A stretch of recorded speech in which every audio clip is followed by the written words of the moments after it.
Mga ka-Disciple, may kilala ba kayong taong magaling sa salita pero iba ang gawa? Yung parang puro amen sa bibig pero kulang sa aksyon? Sa Ebanghelyo ngayon, tinutuligsa ni Jesus ang ganitong klase ng pagkukunwari. Panahon na muli para ibahagi ko sa inyo ang mensaheng nagbibigay buhay mula sa Ebanghelyo ngayong araw, October 16, Thursday of the 28th week in Ordinary Time. Ako po si Brother Rai, Digital Disciple.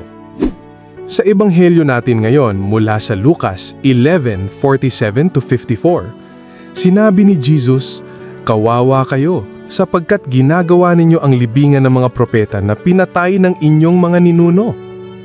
Ibig sabihin, kunwari ginagalang nila ang mga propeta, pero sa totoo, sila rin ang gumagawa ng parehong kasalanan ng kanilang mga ninuno, ang pagtanggi sa mga sugo ng Diyos.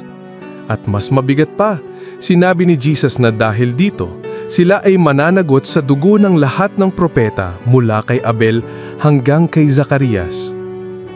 Sa huli, sabi ni Jesus, kinuha ninyo ang susi ng karunungan, hindi kayo pumasok at pinigilan pa ninyo ang iba.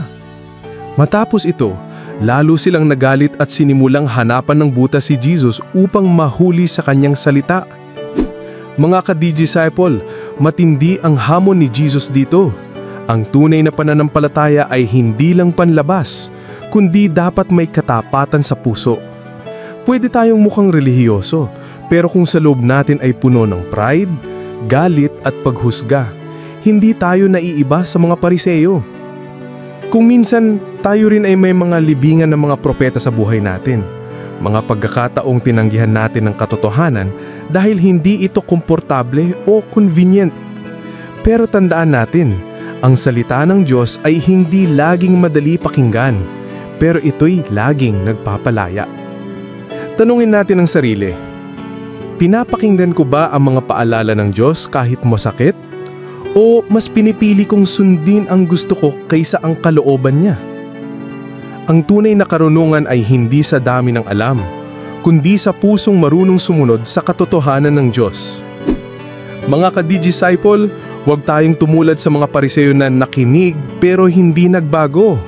Maging bukas tayo sa pagtutuwid ng Diyos, dahil sa bawat pagtalima, doon tayo mas lalo nagiging malaya. Ako po si Brother Rai, online for Christ, offline with purpose. God bless.